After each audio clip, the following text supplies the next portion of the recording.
Good evening.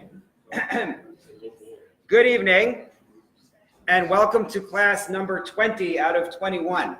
We passed the point where you can't count from the beginning anymore, but I know how many are left, and so therefore it's doable.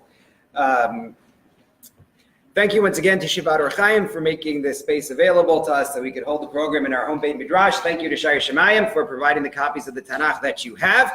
Our topic for this class is Belshazzar, the last Babylonian king, and the session is dedicated by Brenda and Moshe Besson and family in memory of Brenda's parents, Ralph and Claire Fromer, Zichron Livracha, and uncles Jack Fromvitz, Zichron Livracha, and Jack Bregman, Zichron Livracha. There is so much to talk about with Belshazzar. I've said it before with the other sessions. I'll say it again. This is just an outline and an introduction, and hopefully an impetus for people to learn more. Belshazzar is fascinating. He's also fun. Maybe the other one that I taught earlier that was fun, the Micha one, was also fun. But really, Belshazzar is really, well, you'll see. If you take a look at source number 1 on your sheets, we're going to talk about chronology and where he fits in and everything else. But I want to show you a Gemara in Megillah. The Gemara in Megillah presents a comment from Vashti to Achashverosh. The Midrash believes that Vashti, the Persian queen, is actually the daughter of Belshazzar, the last Babylonian king. I'm not going to get into that, but you have to know it in order to understand this Gemara. Vayiktzov hamelech me'od, Megillas Esther says, the king was very angry. What was he so upset about? So look at this. Amai dolka be'kulayai. What was he so angry about? Omar Rava said, Shol chalei. When Achashverosh sent for Vashti to come to the party and she refused, it wasn't just that she refused. She says to him, Bar ahurire da Abba, the son of my father's stable boy, my father Belshazzar. Abba lekabel alfa chamra shasi. My father drank the equal of 1,000 men, and you'll see the story that she's talking about in a few minutes. My father could drink like nobody else. He drank like 1,000 men. V'lo rave, he didn't get drunk. Ve'ahu gavra, you Achashverosh, ishtati b'chamra, you become foolish in your wine, summoning me to your party. That's what she says. Again, leave aside the Belshazzar Vashti genealogy, it's not the point. Belshazzar's drinking may be honored by Vashti, but we're going to see that it's a problem for Belshazzar.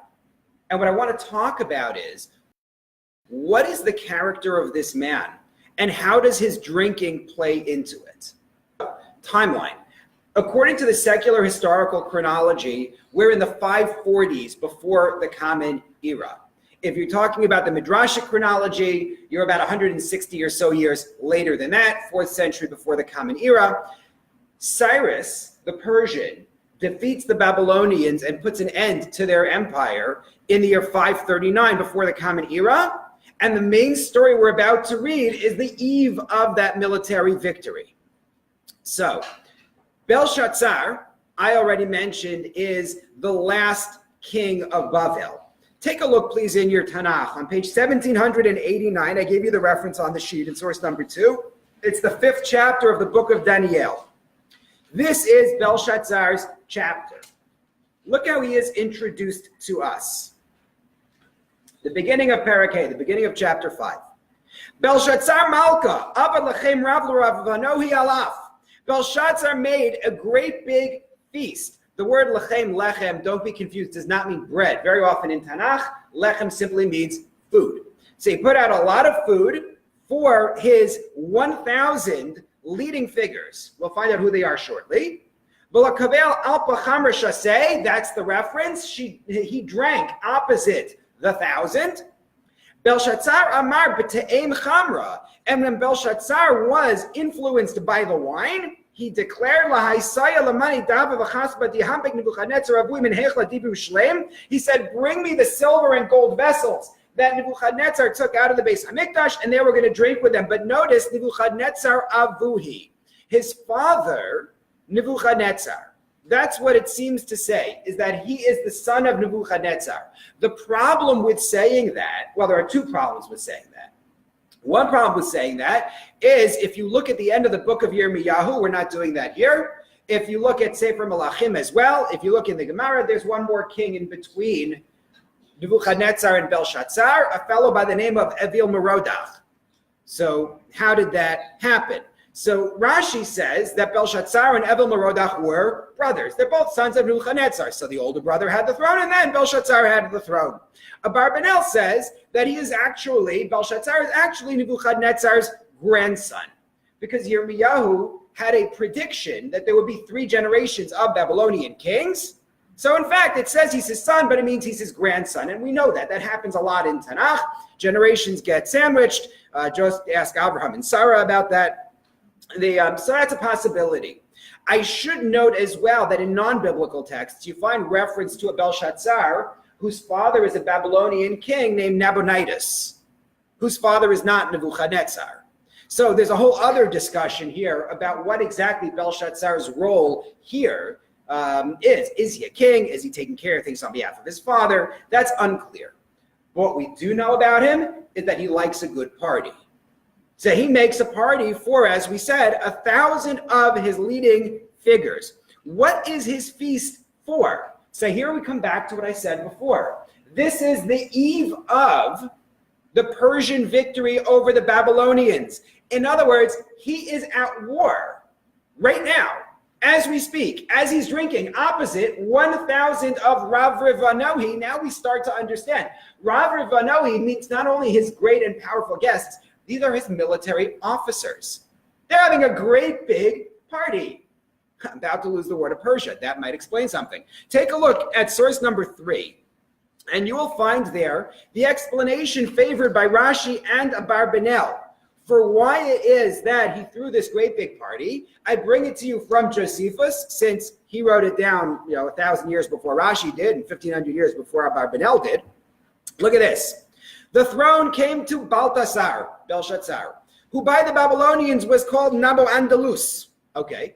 Against him did Cyrus, the king of Persia, and Darius, the king of Media, make war. The whole question of who Darius of Media is a great question for another time, not where we're going.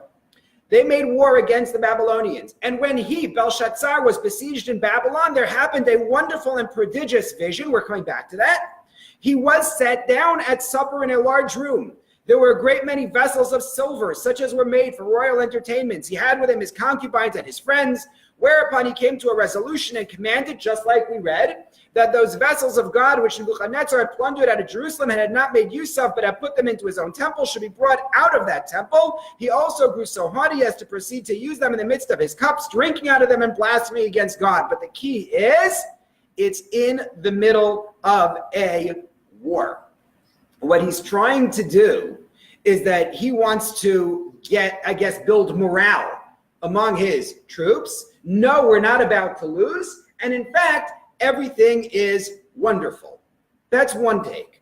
I do note for you the Gemara in Megillah, which offers an additional explanation in source number 4. They quote you the psukim, the verses from Yirmiyahu regarding the count of our exile in Bavel. They do the math, which we're not going to do at this point because this is my 9th class today. The math is entirely beyond me. The bottom line, though, is that big number 70, that they have reached, according to Belshazzar's tally, 70 years of exile for the Jews. And remember that Yirmiyahu said, twice actually, that we would be in exile for 70 years. And so Belshazzar says, 70 years are up. They're not redeemed. That's it. They're never going home. I'm taking the vessels from their temple. They don't need them anyway. And I'm going to make a great big party using their temple vessels. Rabbi Yaakov Meidan of Yeshivat Har Etzion notes that the two explanations, the military celebration during the war and the Gemara's explanation, can actually work together. Meaning that he thinks to himself, Belshazzar thinks, that the Persian War could have been the end of the 70 years. If the Persians conquered the Babylonians, they liberate the Jews. He thinks we are going to win, and therefore we are thwarting the prophecy. So the two explanations can be read together. In any case, he drinks opposite 1,000 officers of his. That's pretty impressive. Vashti was clearly very impressed. In sentence 2, going back into Daniel now, page 1789, Perek Hey, Pasuk Bet, chapter 5, sentence 2. We find out that his consorts and his concubines are there at the party with him. However, his queen is not there. Just like we will find later with Achashverosh and Vashti, the queen is not at the party. She is, though, showing up at the party in just a little bit. He is drunk, and he has the vessels of the Beis Hamikdash brought out for them to drink with them. We're going to talk about that later, and then keep on reading. Beidayin, at that point, they brought out the gold vessels that had been taken from the Beis Hamikdash, from the temple in Jerusalem. And they all drink with these vessels.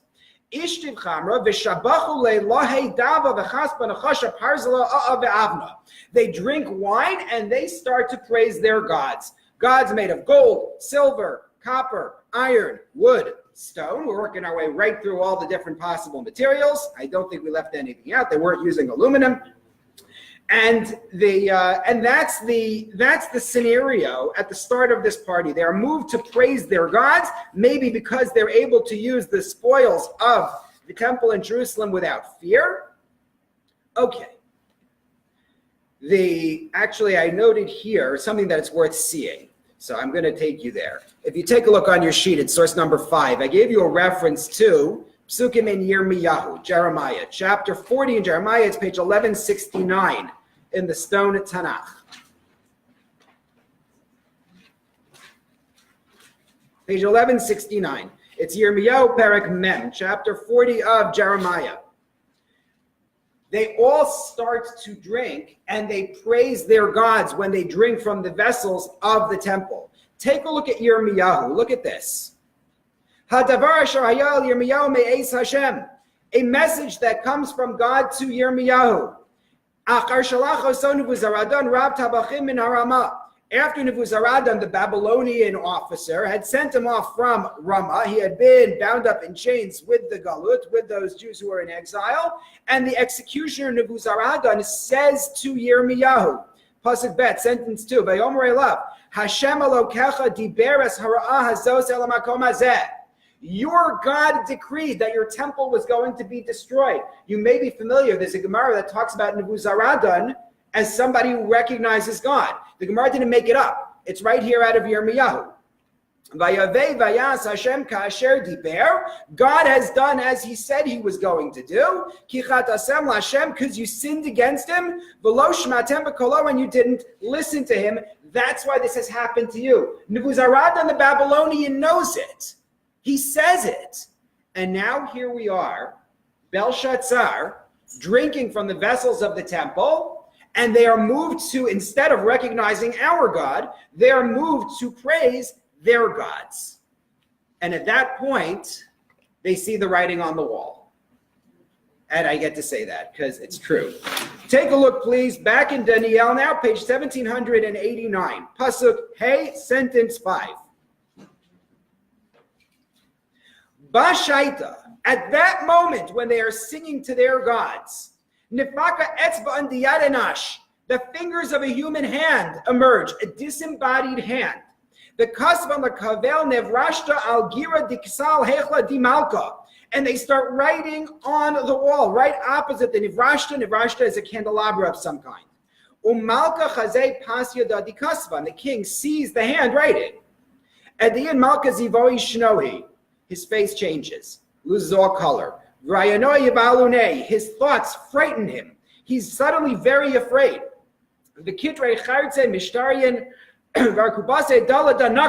His knees are knocking against each other. You wanted to know where that comes from. This isn't only the origin of the writing on the wall. This is the origin of knees knocking. He says, call in all of the advisors. Call all the wise men. Bring everybody here. We need to know what this text is all about. This text that's written on the wall, I can't read it. And so he says to the sages of Bavel, anybody who can read this text, who can explain to me what it means, he's going to get beautiful new purple clothing. We're going to give him jewelry. He will rule over 1/3 of my kingdom. Not bad. Achashverosh promises half to Esther, but he said, or up to half. But he says, you get 1/3 of my kingdom. The 1/3 is not random. We find elsewhere in Daniel the idea with when Darius becomes king, that the kingdom is actually given to 3 lead officers to control. So this is he's saying, you can be one of my lead officers. You will be one of these 3 people who is going to run the kingdom. If only you can explain what's on the wall. Well, of course, no one is able to explain it. And that brings us to sentence 10. What happens? No one is able to explain it. And then, the queen comes into the banquet hall. And Anas Malkasa, Va'ameres, and the queen declares, Malka la'aman chayei, king, you shall live forever, because that's what you say to kings in Babylon, unless you want that to be your last sentence. So that's the way you begin. Don't be scared by your thoughts. Don't let your face change color. There is a man in your kingdom. He has the spirit of sacred God in him. In the days of your father, he was able to give incredible counsel. He helped your father Nebuchadnezzar where nobody else could. And it's true. He explained 2 dreams for Nebuchadnezzar. He gave him good counsel to help Nebuchadnezzar.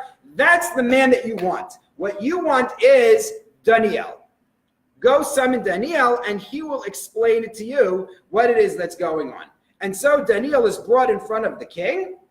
And if you take a look at sentences 13, sentence 14, in the interest of time, I'm going to stop reading out both sides here. But Daniel is brought in front of the king, and the king says to him, wow, this is Daniel. I've heard wonderful things about you. All my sages can't read the writing on the wall. You can, and if you can, I'm going to give you royal purple. I'm going to give you a chain of gold, and therefore you should explain this for me.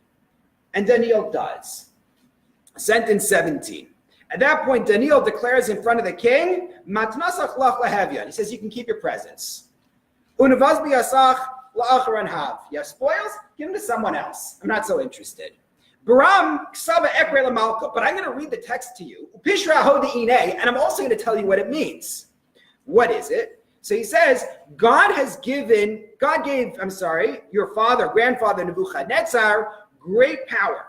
And everybody was afraid of him.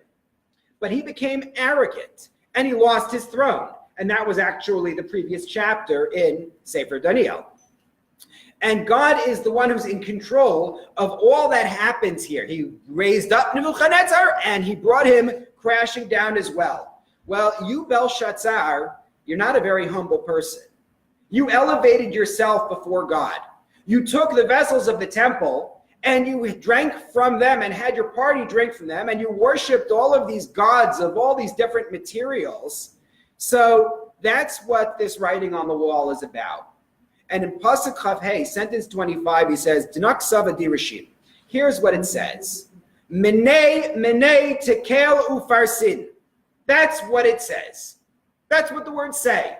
Now, before we find out what menei tekel ufarsin actually means, understand that anyone who reads Aramaic should be able to explain at least a literal translation of these words. So the question is, Daniel, what did Daniel really provide here? Did he provide a translation to people who knew Aramaic? Seems not. They couldn't read the words. They saw writing, and they couldn't explain it.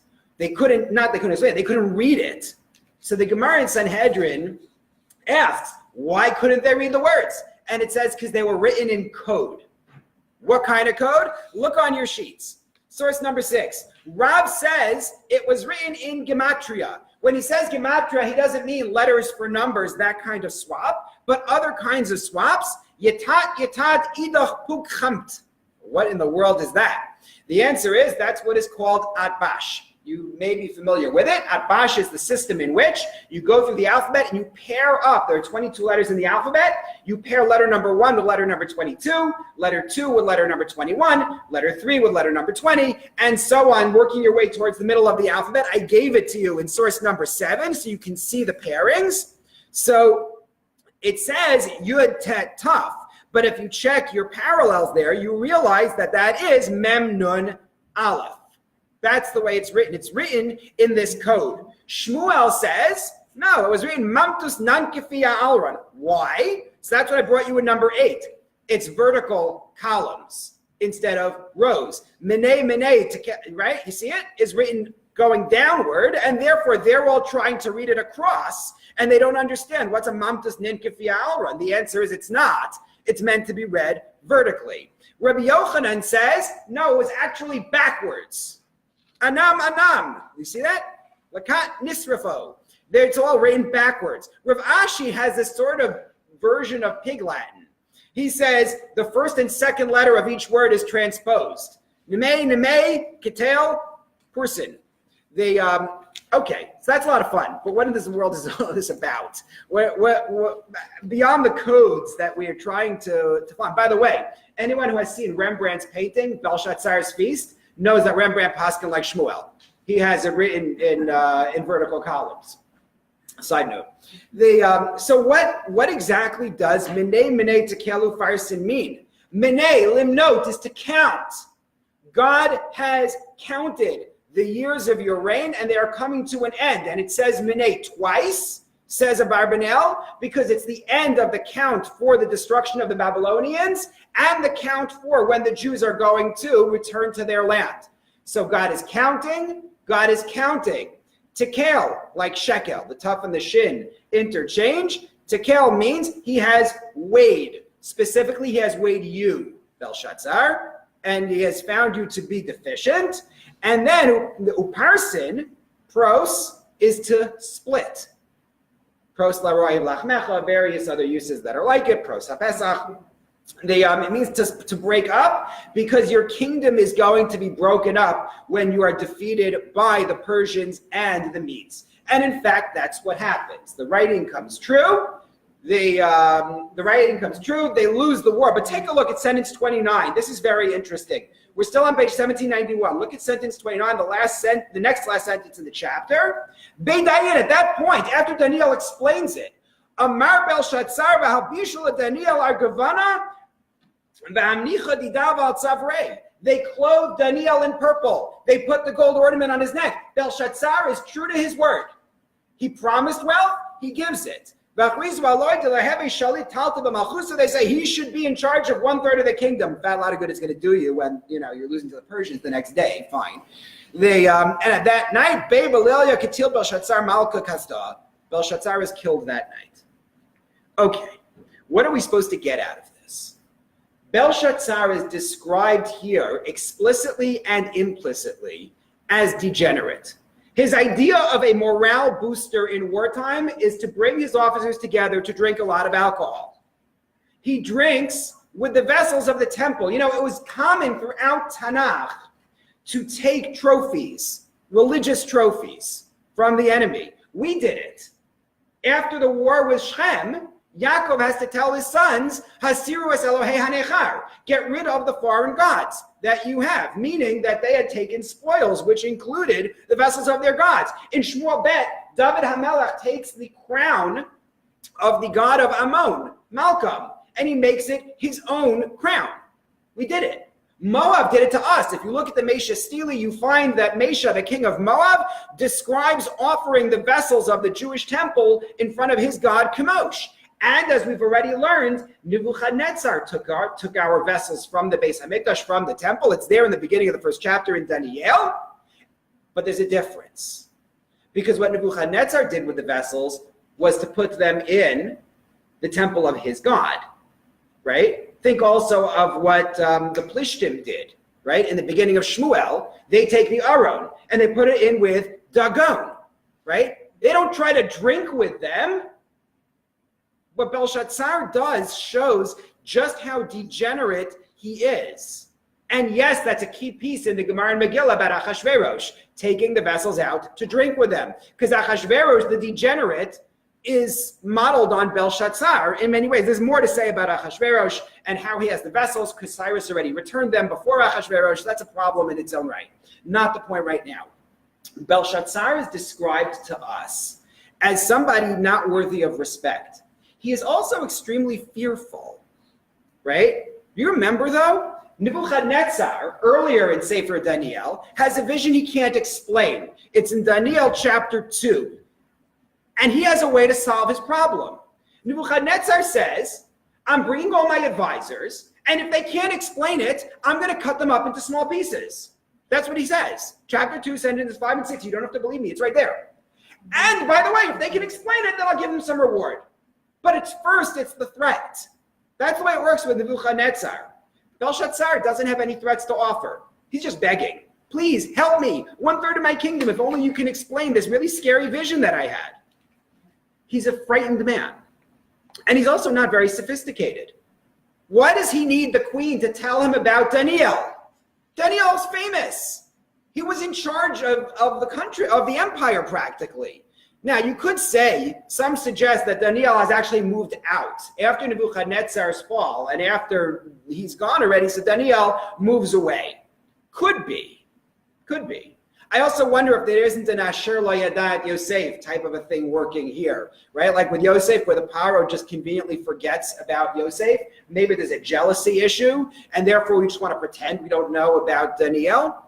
But it doesn't seem like it. It seems like Belshazzar genuinely doesn't know. He needs to be told, even though this is the man who solved all the problems of Nebuchadnezzar and was put in political positions of authority in the empire.